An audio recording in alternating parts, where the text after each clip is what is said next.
Welcome to the Purpose and Profit Club podcast for nonprofit leaders, mission-driven creatives, and social entrepreneurs. Get ready to stop dreaming and start doing. Here, ideas become action. We prioritize purpose and profit. You ready? Let's go. All right. Welcome to the podcast, Wendy Faust. I'm so excited to have you here. You are the executive director of the Live Like Lou Foundation.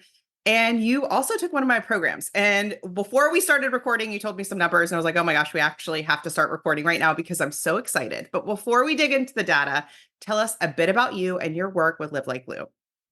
Sure. So I have been Live Like Lou's executive director since the fall of 2021. I was the organization's first full-time employee. So we are relatively small, grassroots. We're about 6 years old. I'm the co-founder of the Live Like Lou Foundation. It helped really establish the day-to-day operations of the organization. She retired as a board member earlier this year, but she lost her husband to ALS. And when he was diagnosed with the disease in 2011, the two of them decided that they were going to live like Lou. And the reference there is Lou Gehrig. So Lou Gehrig's disease, or ALS. And living like Lou means living with courage, living with determination, and with gratitude. And those three things are things that Lou Gehrig exemplified in his life. Certainly teamwork and determination as well. He showed up for his team. He was not only exceptionally talented, he was just an incredible human. So Live Like Lou exists to do three things: to meaningfully support families that have been affected by the disease. We do that through hands-on service, scholarship programs for children and ALS families, and home improvement grants. We also fund emerging ALS research, so early in career scientists. We focus on the basic science of the disease, keeping them in the lab, studying what's causing the disease. And then our third mission focus is to amplify Lou Gehrig's story and create more awareness for amyotrophic lateral sclerosis. Yes. I'm like nodding to all of it. So for a lot of our listeners, I think ALS kind of first, like me, came on the map.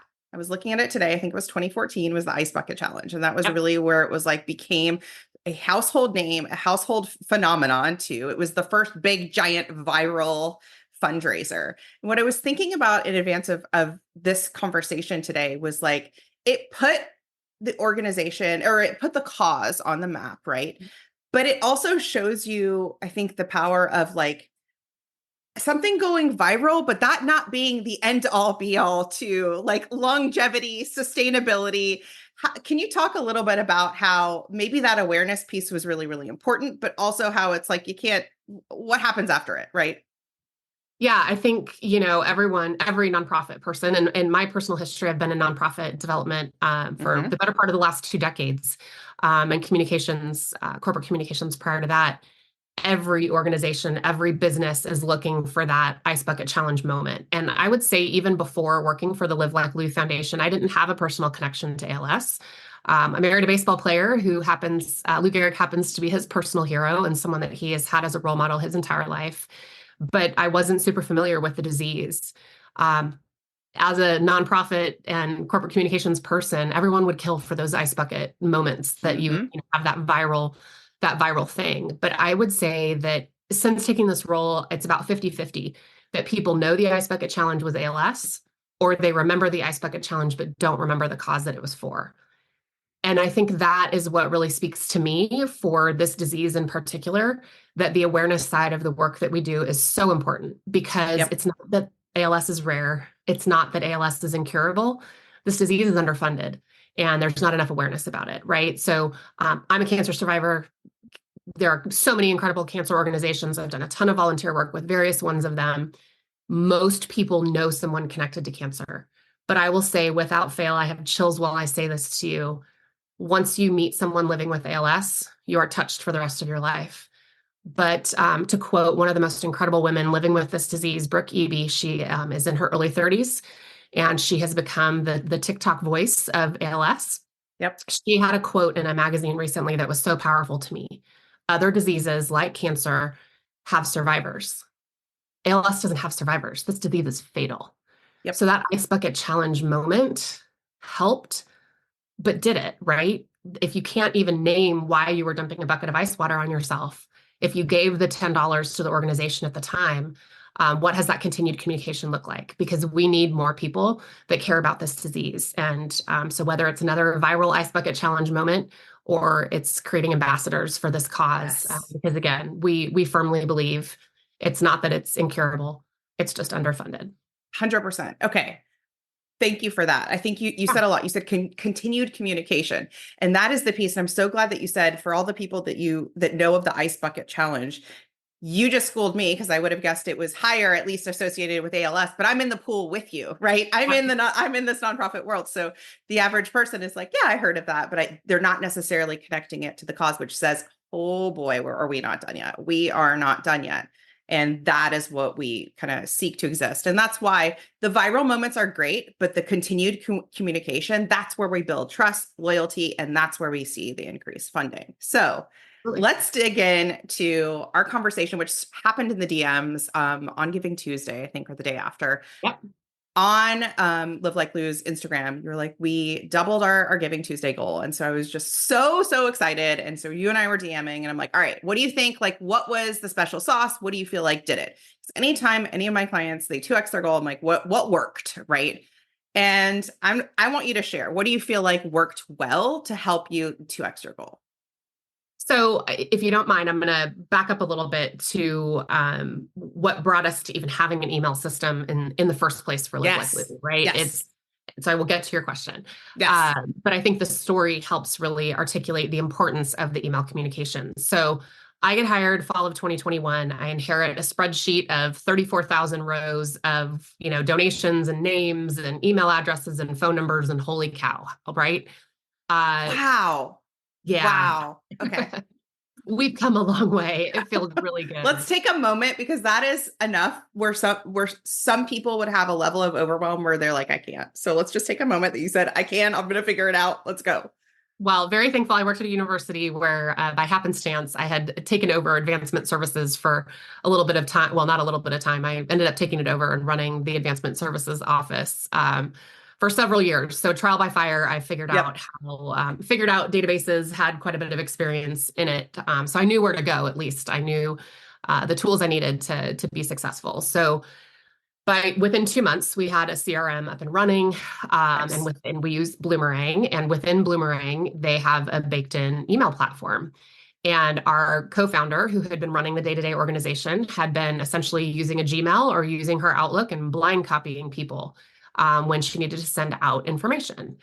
And it was obviously successful, obviously effective, because we're here today with an incredible group of people that were very interested in our work. Mm-hmm. But come January 2022, it's a whole new day that I have the ability to do branded communications, to track opens, to track the Yep. data that is so important to help tell the story of who's interested. And so we got to work, and we set out to do a quarterly newsletter, and we were successful with that. Additional segmented, touches to other individual people from time to time as well throughout that year. But then came across you and joined the email boot camp, especially is Yeah. what I've Yeah. referred to it as, at the beginning of this year. And honestly, Christina, like it really opened our eyes to increasing the frequency, not to be afraid of unsubscribes. Mm-hmm. Because I think I was in my first year, I'm like looking at the unsubscribes from every message, and I'm like, oh, it hurts my feelings. Yep. But in reality, it's told me who I need to focus on, and it's told me who is the highest and best use of my time. So this year, we set out to at least have monthly communication. So three times the amount went from quarterly to monthly. Yep. Yep. At least monthly communications to our broad database. We've successfully done that. And on top of that, we've been able to segment much more meaningfully, that when we find out someone's interested in our ALS family programs or ALS Yep. research or ALS awareness, we're able to really send targeted messaging. Our gifts are coming in also with appeal codes and things like that. So the segmentation, I think, has been super priceless. Along the way, through great ideas through you and some of the other groups that I've been a part of, I Mm-hmm. firmly believe the investment in professional development is so huge. And so, through going through the course with you and the follow-up information you've provided, I soak that stuff up, and I Yeah. followed a lot of those recommendations. In October, we implemented email on the year anniversary of your first gift. Mm-hmm. Because I had someone really, really smart make a comment to me that when she's a very known entity in the ALS advocacy world, and I had the pleasure of having coffee with her beginning of October. And she had said to me that when individuals ask her which ALS organization they should donate to, she gives them a list and she shares who her favorites are, but that she tells them they should call and ask, if I give $100 today, how will it be used in the next 30 days? Mm. That was so powerful to me because so many of our donors are peer-to-peer. So many of them are that $25, $50, $100 Yep. Yep. mark. And I ended up sitting at my daughter's swim meet that weekend with lots of time on my hands, put together, this is what your dollars are doing immediately. And in the last year since Mm. you gave your first gift, this is what we're doing. So there's only a quarter of history there of people that are getting those emails, but we've started to add things like that into the mix. We do a first-time donor thank you email. We do, when they Yep. register for our newsletter on our website, they get an Yep. email on the Monday following. We haven't built journeys yet, but it's on the It's list. coming. Yes. Tomorrow and Thursday, I'm actually interviewing for a communications person to join our team. Yes. So we're Yes. growing, which is exciting. And the donor journeys and series are number one on the list of their responsibilities when they start with us. Suffice it to say, I think, getting to the Giving Tuesday success, Giving Tuesday 2021 was the first time we had any kind of presence on a day like that. I think out of the gate, 15 of the donors were my friends and family. Yep. Thanks. So we had a great donor acquisition success on that day. But the dollars, we didn't hit the goal, didn't know where to set the goal, right? Like it's the first time you're doing something like that. Had a dedicated giving day about 6 months later, didn't hit the goal. Giving Tuesday last year, didn't hit the goal. Giving Day this year, didn't hit the goal. And I don't want to go lower and lower, but at the same Right. time, I think what I saw with Giving Tuesday this year is a couple of things. The frequency of the emails that they're getting, talking about impact, hiring someone who's helping with stewardship and making calls and sending handwritten notes as well. Yep. It's been huge. I can't underestimate that personal touch and that human connection side of the work that we're doing. But I think social media as well was a big piece of it. We're telling our stories better. We're talking about our impact better, and we have an incredible story to tell. Yep. And so the frequency of our emails has been huge. I mean, if you want me to dig into the numbers. Yeah. Let's give people just some context on numbers. So when you talk about, it's interesting because you talk about really coming on with this huge database that was very, very, very analog, right? I mean, spreadsheet and kind of inheriting that. And so your email list size, we're looking at 20,000-ish subscribers. Like that is enormous just to be, I'm always like, you're sitting on an untapped gold mine there. There's so much opportunity there. So there's that piece.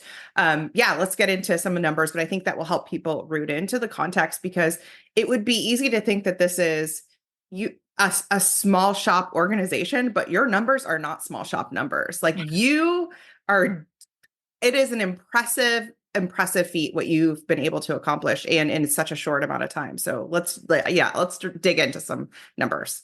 Well, when we joined your email boot camp in January, you appropriately had asked us for some of the statistics, and we'd started gathering that at that point. But it was what really brought to light for us that, in 2022, we had 59% open rates on our emails, right? Nonprofit average 20-ish, 25%. Yeah. So it's still great. Amazing. Yeah. It was incredible. And we were, delighted by that. And I will be very honest, Christina, when you talked about you need to be sending emails weekly, it was like, oh, but they're going to unsubscribe, right? Like that fear. We tripled the frequency this year, plus added more targeted, segmented, specific information. Our open rates through November are at 64%. It's ridiculous. And tripling the frequency. Which resulted in increasing the open rates, you guys. Like this is, I feel like when the inner chatter does sound like, oh my God, I'm going to be over emailing. It's like, what if it's the opposite? What if the exact opposite happens? What if it's better? Yeah. Keep going. Well, and I think, we've also been able to learn a lot through who's clicking and who's opening. And I think that's, the beauty of our Bloomerang platform and their proprietary engagement tool and their engagement score. We use that data and we use that information and we're pulling lists based on that. So people who are reading our emails are getting a little bit more. So glad you said that because you only have so many hours in the day. You have, to my knowledge, you have a full-time staffer. It sounds like we're bringing on another person. You have a small team.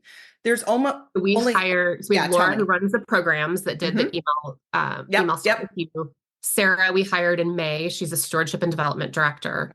And then we are hiring a full-time communications position and we have a part-time database administrator. Perfect.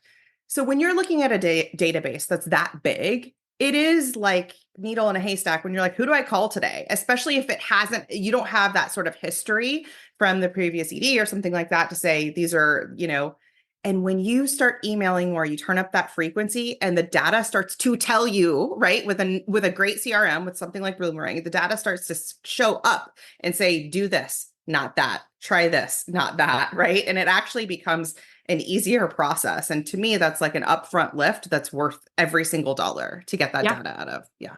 absolutely. Well, and that's, we're looking at other options in 2024 to help build those journeys more automatically Yeah. and automatically so that we're not having to use the staff time to manually do it, which we are in Bloomerang. It's been Hmm. great. Hmm. But we're looking at those options when we hire that position to explore how Exactly. we automate a lot of this work, which is really exciting. And I'm looking at my spreadsheet of my programs dashboard. I set my goal for the open rate to be 55% for this year because I was like, no way it's going to get better. It's going to go down because now like the novelty's worn off. They get emails from Live Like Lou. Cool. The No, we've gone up novelty has 9%. worn off. There's no novelty. Yeah. Yeah. There's no novelty. Oh my Yeah, gosh. no, Okay. it's pretty fantastic. I'm You were curious. right. Oh. Yes. I'm curious where, for a lot of organizations who are like, how did they get that many email subscribers? Where Mm. do your email subscribers come from? Is it a lot of peer fundraisers? Is it like, how do people find you? Maybe this is the best question. Just Yeah, great question. So we do have one of our main drivers of contacts is through a peer-to-peer program. So Lou Gehrig was a member of a fraternity, Phi Delta Theta Mhm. at Columbia University. And so we exist because our friends at Phi Delta Theta helped establish Live Like Lou's national presence. We existed grassroots locally there in Pittsburgh when Suzanne and Neil was first diagnosed, and they did some work locally in Pittsburgh. And then in 2017, through Phi Delta Theta fraternity, we were established as a national nonprofit. And the fraternity has a program that's existed since 2010 called Iron Phi. And individual members of the fraternity can become an Iron Phi by raising $1,000 through their own personal network and completing an athletic challenge. So it can be 5K, it can be marathon. I became an Iron Phi. You don't have to be a Phi Delt. I did an indoor triathlon at Orange Theory Fitness where I work out and became an Iron Phi. And we're starting a program next year in January. We are starting a program called Lou's Crew that's going to be comparable but intended for non-members of the fraternity. So smart. The majority of our emails came from there. Additionally, we have more than 500 ALS families that have registered for our services since Yep. 2018. So along with those individuals usually come a caregiver. So we have about 1,000 people affiliated with the various programs that we run for ALS families. We have an audience of about 150 researchers that are connected somehow to ALS research at a different university or institution. Mhm. We do events with Major League Baseball. So Lou Gehrig Day started in Major League Baseball in 2021. We held one event that year, and now we did 9 events with Major League Baseball over this past summer in 2023. We hope to have 10 Major League Baseball events next year, but we had over 1,000 people buy tickets through us to sit with Live Like Lou at one of those 9 baseball games this year. So they become part of our audience. They're able to give a donation Yep. when they purchase their tickets. Many of them do.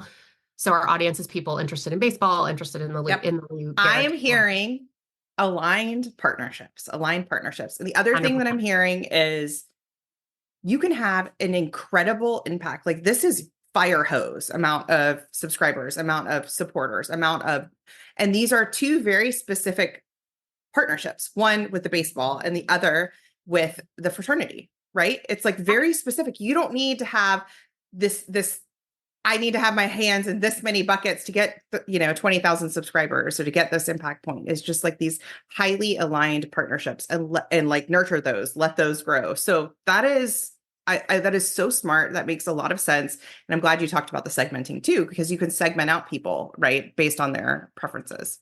Right. Well, and not to make this too like duh, but we launched a brand new website. We went through a rebrand. Yep. This time last year, we launched the new brand 1st of January.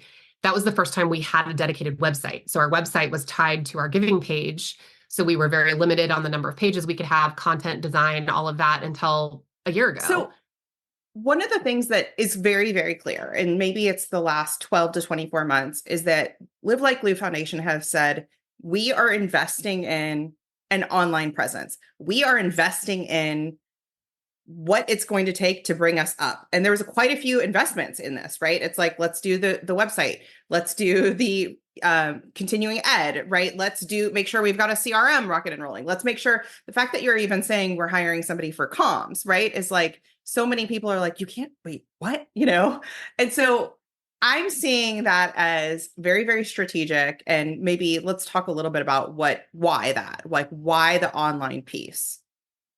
Yeah, well, so the website thing, just to mention, we've had 268 people through November sign up to receive information from us because we have a link to do so on our website that we didn't have until January of this year. Yes. That has blown my mind. My goal for the year was 200 people would subscribe. I set that goal like shot in the dark, right? Like, I have no idea how many people are going to go to the website and say, yes, please. Just yes. 268 through November of people that have said, tell me more about Live Like Lou, right? That opt-in has been so blatant. So yes. I think, the investment in the operational capacity of the organization I attribute it to an incredible board of directors. I'm a board of trustees. I'm so fortunate with incredible leaders that are willing to say yes, and that, investing in these kind of operational tools are going to pay off in spades, and they really have. I mean, it blows my mind sometimes to look back at some of the numbers and to see where I'm a huge goal setter and, to look at the metrics and look at the KPIs and set those things up. It's powerful to know that investment in infrastructure is able to help us be more successful fundraisers. I mean, this communication specialist, no one is more excited than me, who I'm in Canva designing social media posts on Giving Tuesday, chatting with you. That's right. 3 months from now, that is not going to have to be me, which is so exciting. Yes, we want to offload that job for sure. It's not the highest and best use of my time. I love it. I can get stuck in that all day, every day. I can write. And some of the skills, Christina, honestly, that I learned in your email class too, of just give myself 20 minutes and sit down and write. Picked up the Pomodoro timer has been something that I've picked up of late as well. Just, focus for that 20 minutes, take a break. And, allowing myself to have the creative time, but limiting it because it's so easy for me. I was a communications major in college. I love to design pretty things. I mean, I've designed baby announcements and invitations and all that kind of stuff for years because it's like a side interest of mine. It's not the highest and best use of my time as the executive director. So the doors that we can open because of this. One fun story that came out of this year's Giving Tuesday as well. My stewardship and development director, day after Giving Tuesday, her name's Sarah. I can call her. She's awesome.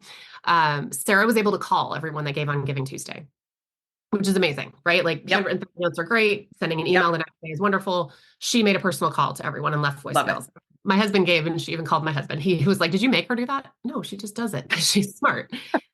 And very sweet that my husband gave. The point of this, though, one of the phone calls she made, I hadn't put two and two together in the system of this individual. They gave a gift in 2019. So they were on that massive spreadsheet. They gave on first Giving Tuesday. They gave on Giving Day, Giving Tuesday, Giving Day. So they get the appeal for this time. They give. First time we have the, bandwidth to make those personal phone calls. We're not talking a ton of dollars, but he got a phone call. Well, he is a high up in operations for the Major League Baseball team. We've got an AOL email address for him. So I had no idea. But we had an event with your baseball team this year. Now I know we need to look you up. No clue that he was connected, following our mission, following what we're doing. So send the emails. Talk about the impact. And holy cow, I mean, that was huge when, she's making the phone call and she's slacking me. Do you know who so-and-so is? I was like, no, I have no idea. I look it up and then Google him. Okay. That's part of the yay boo of I had a 34,000 row spreadsheet, but I had no idea the diamonds in the rough that existed in it. And so now we're keeping that stuff together, keep communicating, keep asking, you'll find success. Yes, exactly. Just keep going. Just keep going. Don't decide for people too. Somebody who gives $100, that tells you nothing about their capacity, about anything other than today they gave you $100. And that is a beautiful thing. But beyond that, we cannot generalize. And that is such a good reminder. I think the other happy accident that has to do with Giving Tuesday for us, and someone specifically mentioned it to me, my neighbor actually, my husband became an Iron Fi, and her husband had donated to him, so they got our appeal in the mail, our year-end appeal. Yep. We intended to send that first class postage, and miscommunication, it went out bulk rate. So it hit 2 or 3 weeks after we intended, which was a bummer, but it ended up arriving the weekend before Giving Tuesday. So she made the comment to me, well, I thought that was intentional because then your branding was similar for Giving Tuesday. Right, So right, it's like, oh, I got that in the mail. Now I'm getting the email. Now I'm seeing right. it on social. And I was like, okay, well, you can think that was intentional. It That's drove right. us crazy, but okay. So I think It ended up kind of priming them, right? yes, like that multi-channel approach, I think also led to more success with Giving Tuesday. But at the same time, our year-end appeal, we're well over 50% to goal. And we've already hit the number of participants the number of donors to our year-end campaign. We've already hit that as of 5 days ago.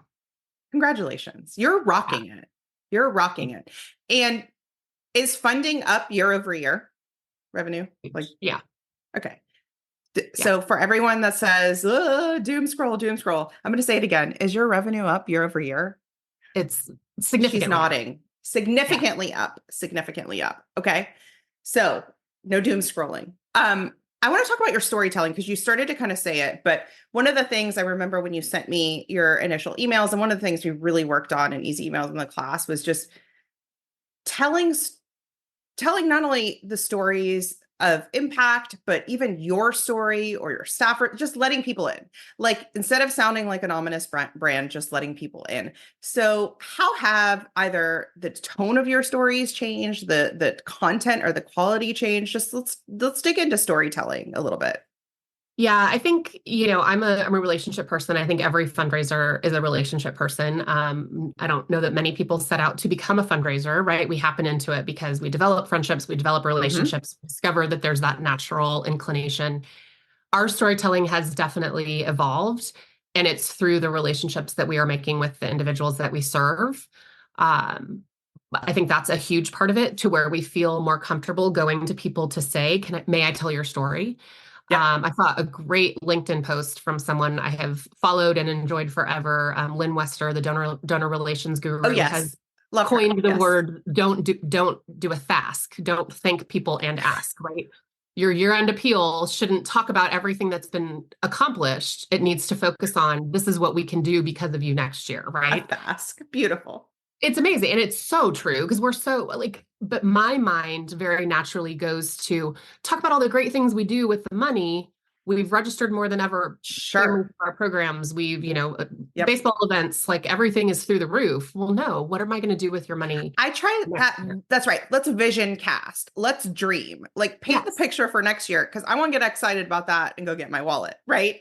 That's right. So this She's on year, track. our year-end appeal strategy, we dropped one. So we did a mailed piece that hit the day before Giving Tuesday. Yeah. Yep. And then we did one email last week, and it's the story of one of the ALS families that we've served, young woman living with ALS in North Carolina. Volunteer went out to serve her. She, in addition to cleaning out her garage and doing the around the home projects that our program helps with, she was interested in creating a backyard oasis.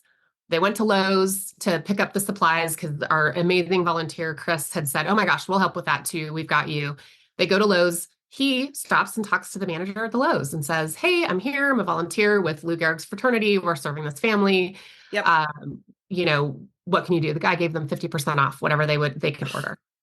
Amazing. So we shared this story last week. We posted on social media. I tag Lowe's Home Improvement on Instagram. They responded. It's Friday night, I'm at a holiday party, and I open my Instagram and it's on Live Like Lou's, and I'm like, Lowe's Home Improvement responded. But we're telling those stories of, this is what we can do. And it's the gift of time to this ALS family. They can spend time together in this beautiful backyard oasis now, that because our volunteer was there and our volunteer said yes, they're going to do it, right? And we tell that story and, give so that we can recruit more volunteers, recruit more families, and give the gift of time to other ALS families. Time is what they want with a fatal disease.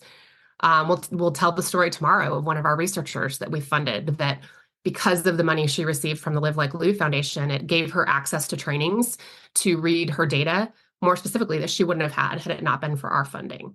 Yep. She was able to hire a postdoctoral fellow with the funding to dig into the research. This was the research he was interested in. He came and worked for her because of Live Like Lose funding. So we're telling more of those stories because we're creating the relationships, we're meeting the people, Yep. and we're asking permission. We're asking, right? Like Yeah. they're never going to agree unless you ask. And I think people want their stories told. And our third one is the ALS awareness story. A gentleman named Guy who received, so part of our work with Major League Baseball is we work with the Permobile Foundation, who they produce wheelchairs, Hmm. and we Hmm. give them a grant that they then give the gift of mobility through a power wheelchair to people living with ALS. Which, with this disease, the wheelchair becomes, I mean, it's a person living with ALS. It's their lifeline for safety, for independence, Yep. for everything with this disease when they get to a certain point. So we did a wheelchair surprise before the Philadelphia Phillies game in September. And this gentleman named Guy received the chair. He wasn't familiar with the Live Like Lou Foundation. We've started exchanging emails. In this message he sent back to me, he said, Wendy, in the Pride of the Yankees, I watched with my grandfather and I saw that when Lou Gehrig considers himself, as he tells the world he has ALS, and he said he considered himself the luckiest man on the face of the earth. He said, I watched that movie with my grandpa thinking, what is he talking about? Like he has a terminal disease. How can he consider himself lucky? And Guy sent this email saying that, on the field at the Phillies game that day, he realized what it meant. And for Lou Gehrig to be able Mm. to say he considered himself to be lucky. Sorry. No, you're That's our final email push and final social media push for fundraising this year. So it's being curious to hear the stories that people have, being curious to understand the impact that we're having, to measure the success of our programs, and to know that we're making a difference in the work that we're doing, and then asking if we can tell their story. And I sent him the clip of the email and I said, Guy, I've thought of you, September 9th was that game. And I've thought of him every day since. Whenever we have some luckiest like shirts we sell in our store and things, sent him and his wife the shirt. I've thought of him every day when I see our luckiest branding. yep. It's so important. It's so powerful. So I think making the telling personal, being curious about our audience, and they want to help. And when I wrote him the email and copied and pasted the section of it that I was asking permission to quote, he was like, anything for you guys. You're doing incredible work. Happy to be part of it. So That's right. It's an honor for him to be part of it. It's an honor for absolutely, you to have him part of it. It's reciprocal. One of the absolutely. things that you said really well in those three storytelling examples is is a through line for a lot of organizations who are dealing with something that is it's heartbreaking. Like sad isn't the word. I don't know. It's heavy, right? Yeah. You just told three stories in a way that were inspirational, warm, uplifting, had joy in them. I think our eyes both welled up. They're sad too. They're both. And it's a really important look at and reminder that you can tell air quotes serious stories in a way that don't make you feel worse after reading them, right? We don't have to tell stories in a way that like the 6 o'clock news tells stories in a way for people to like guilt give, right? We can Right. tell stories that are still that still have the reality that we haven't figured out a cure yet, right? And it's still underscore that reality. And this is what we're working on. And this is the success we've had. And I think that is a balance that isn't easy, but you've really done well in those three examples. And those are the stories. No wonder your open rate is so high. We want to read Yeah. those stories, you know? Thanks. Yeah. And again, with more people power to tell the stories better and to have someone who's like, we need to interview them and we need to ask permission. We need to feature that on our blog and in a social media post. I mean, it's exciting to see. I'm going to struggle to set that open rate next year goal. So might need some of your wisdom on that. But the storytelling piece of the work that we do in nonprofit is powerful. That's And right. in this disease, hope is hard. Hope is a four-letter word in ALS, right? Hmm. To quote Brooke Eby, there are no survivors in ALS, Hmm. but there's hope in the research and the promising scientists that we are funding. There's hope in the time that we can give families to spend together without worrying about landscaping and pulling weeds and putting mulch down or hanging holiday lights. Yep. We can take care of that. We can give the hope of more. The time that you have is quality time with your family. And so I think that um, that's really powerful in how we we focus our work, and how, this disease is brutal. We had So we have more than 500 ALS families that have registered with us since we started, and we realized that there were quite a few, especially pre having the database and things like that. We didn't know if they were opening our emails, receiving them, all of that kind of stuff. We have that tracking information now, but we did do some research for about a month, and within 3 weeks, we had 65 people that we found obituaries for that had passed away of this disease, because that's how this disease works. Right. And so there are days that are really tough, and especially, oh my gosh, like Kathy Jones in Maryland. She passed away a couple months ago. We gave a home improvement grant to her. I had exchanged personal emails with her many, many times. Laura, my programs director that you met, Yeah. it was also incredible. Laura had connected with her about the home improvement grant process. She passed away. Like those days when we find that out, when we get the memorial gift of, in memory of Kathy Jones, it's a gut punch for sure. But it's powerful to know that the Kathy Jones of this world, like we made a difference for her in this disease and for her family. And I had a call with her husband last week, and, just incredible things coming as a result of those relationships. So it sucks, but we find the bright moments that we are offering something that's really powerful. You're creating a community through those moments. I think that diagnoses like these have an isolation, and part of what you're doing just with the awareness piece is creating a community. It's part of what I'm thinking of her handle, Brooke, that we were talking about. It's like, limp, yeah, everybody needs to go. I mean, she has created such an awareness and such a humor, and it's not all rainbows and daisies, but she's created a community, and that's part of what you're talking about. So, yeah. We have 4 new board members joining us January 1st, 2024. Really excited about the impact that they're going to bring to us. One of them, younger, lost her mom, Sandy Morris, to ALS about a year and a half ago. Kylan is our new board member's name, and she was saying, my goal is to get Live Likely on TikTok. I was like, I don't know about, TikTok, Gen X, like, I don't know about the tick book. I do. I scroll TikTok way too much. Just ask my husband. But for me, it was like that moment of what would Live Likely's role be on TikTok? Okay, I see the videos of the guys receiving a wheelchair on the Philadelphia Phillies field before a game. And, there are some really great moments in video that we could absolutely tap into to tell our story differently and better. And I think Brooke has done that so powerfully, and just, again, with humor, and like she's personalizing this. She is. She's part of an organization called ALS Story. It's all women living with ALS diagnosed before the age of 35.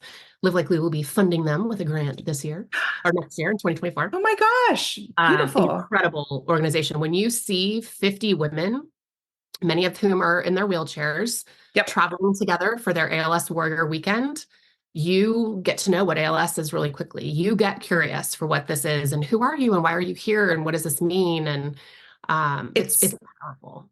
We love, as the best part of social media is the looking glass we get in. And she was just in New York, and she was doing like follow me through, and she was in her wheelchair, and it was just amazing. She's like, she was nervous about one thing. She got stuck between her wheelchair, between the 2 beds in her hotel room, finding the humor in it, but also just showing us like that happens. And when you're stuck between it, you're stuck between the 2 beds, or plowing through the streets as fast as she could, through the New York City streets, and finding the humor in it. And just like, but she's giving me so much understanding of what she's going through, where she's like, okay, 6 months ago, I could kind of feel this leg a little bit, or I had some use of this leg. I do not anymore. This is what it's looking like, or this, and that piece it's going to have, and it already is having it just an insane impact, particularly for younger generations, bringing them up. Right. Yeah. Well, in her video just a couple weeks ago, ironically, it was the night before we were touring our friends at the Promobile Foundation. We were touring their location in Lebanon, Tennessee with our board and staff. We had a board meeting at the beginning of the month. The night before, she posted about getting her big kid chair. That when you move into that power wheelchair, it's like that moment of, okay, this has all the bells and whistles on it. It was really powerful to me. I don't know this disease. I don't pretend to think that I know everything about this disease in any way, shape, or form. But watching her video, I learned I had no idea. So ALS begins either lumbar onset, meaning hands, legs, feet, and arms, Mm-hmm. or oh my gosh, my brain just totally lumbar onset or bulbar onset, affecting speaking, breathing, and Mm-hmm. swallowing. Mm-hmm. No matter how it starts, it ends the same. But so Brooke has lumbar onset. It's affecting only her legs at this point, that she's completely Yep. paralyzed from the waist down. But she was talking about in her big kid wheelchair that it has the little devices that move your legs together, that it like the padding that supports them Uh-huh, coming from uh-huh, the uh-huh. side. And she talked about, yeah, I'm paralyzed from the waist down. If I sit in a regular wheelchair, my legs splay open, Yes. providing dignity, right? But that was such an Yes. aha for me. I've always wondered what those are for. You have no I control. I saw this week, so she's at the holiday party and she had the wheelchair and it lifts you up and she was narrating her video Yeah, and she was yeah. like, and that was really nice because I got to talk to my coworkers basically like face to face, Eyeball to eyeball to eyeball. eyeball. I'm like, Yep. dignity, dignity, dignity. Also, Huge. again, helping me understand, holy crap, right? Of Yep. just all of it, all of it. And so that is on my best day why I love social media so much. And then ultimately how I'm like, let's get everybody on social over to your email list because that's where the true Yes. nurturing happens. But yeah, Well, and we're now the unofficial Brooke EB podcast or fan I club. So know. I share this mean, with we're her. linking to her so everybody can go follow her because she's Perfect. wonderful. Okay, before we wrap up and I ask you our final question, is there anything else that you would like to share that I haven't gone through today? I feel like we ran the gamut. So thank you for this deep dive into email, and I'm still just very excited about all of it. That your revenue is up, that your open rates are up, your frequency has tripled. Like, and I would imagine it made just writing appeals in general a little bit easier because you're just Yeah, when you have great stories to tell, the process gets easier of telling them. absolutely.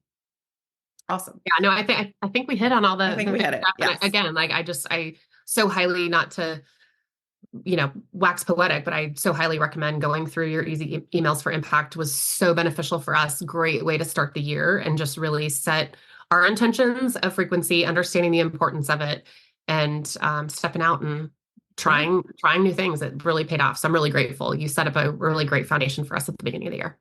Amazing. Music to my ears. Thank you. So we ask everybody that comes on the podcast, what is one thought that you like to think on purpose? So it can be an affirmation, a mantra, just anything that you feel like is just guiding post, a guiding kind of beacon for you, a light. Would you share that with us? Absolutely. And it definitely relates to this work. I mentioned that I have worked out at Orange Theory for a number of years. My favorite Orange Theory coach, Connie. In those hard moments of doing a HIIT workout when you're in your 40s, and the last thing you need to be doing is running your face off and rowing and lifting heavier weights than you've ever lifted in your entire life. She says, we get to do this. And I think there's such power in that my body is capable to do hard things right now. And so because of that, I'm going to devote that to myself. I get to do it. And we're bringing it full circle to Live Like Lou. Just over a year ago, we got connected with someone who was a FIDELT alum, and he was doing a 100-mile bike ride in honor of his friend Lori Roselle living with ALS and raising money for another ALS organization. He contacted FIDELT headquarters and said, hey, I'm doing this fundraiser. And we said, well, hey, did you know that we've got Live Like Lou? And so we started talking. Ironically, I live, 5 miles away from this family affected by ALS. And this gentleman's name is John. We started exchanging some phone calls and emails and have definitely become friends. But he was training for his bike ride a year ago, October. And there was hurricane in Florida. The weather was crummy. He was hurting, right? 100 miles is a big deal. And Yep. I had a phone call and I shared the sentiment that my favorite coach says so often, that we get to do this. And he texted me a picture when we hung up. It's the first text that I have that we ever exchanged, of he printed out, we get to do this, and pasted it on his wall. Mm. So I think about that in the work of people living with ALS. They don't get to do Orange Theory. They don't get to stay in jobs that they love because their body fails, and they're not in a position to be able to do that, or the financial burden or the treatment burden, Yeah. or because they pass away.